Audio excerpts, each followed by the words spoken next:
ating sibuyas, pata, tsaka ano yan, patis natin. Lagyan na natin. Diba? Okay na yan. Ito yung sangkap natin, kangkong, gabi, at tsaka labanos, maraming okra, sigarilyas, kamatis.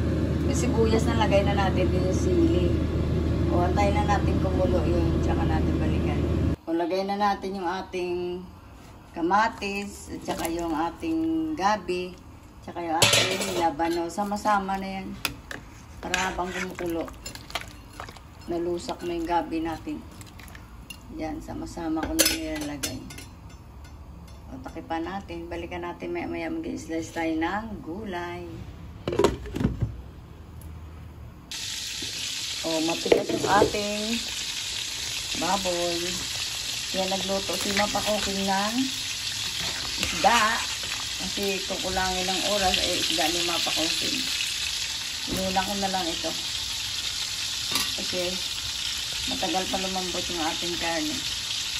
Balikan natin. Lagyan natin ng nor baboy. Ayan. Balikan natin. Kasi sinigang tayo. Ilalagyan na natin yung ating kangkong. O diba, ang ganda-ganda ng ating sinigang. Sinigang na ano yan na pata. Sobrang tigas ng pata natin.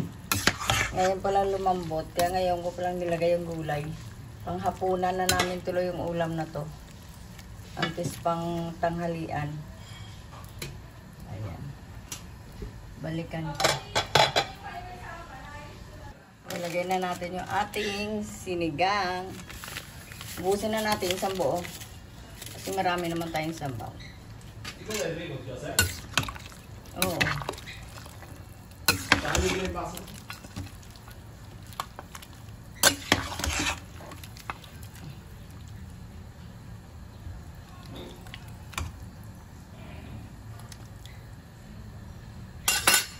Lagay na rin natin yung ating sigarilyas, yung okra, at saka yung ating may talong, yung 2 piraso nilagay ko na. Saka sili natin. Ayan. Okay na yung kulo na yan, luto na yan. Tikman ko nga. Okay na. Okay na yung asin. Konting asin ng konti. Ayan. Okay na yun, takipan na yun ni Mapakoking. Okay na yung ating sinigang. Kulo na lang yan, luto na yan.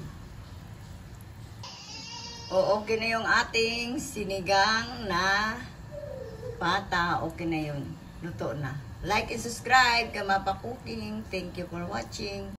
Like and subscribe. Thank you for watching.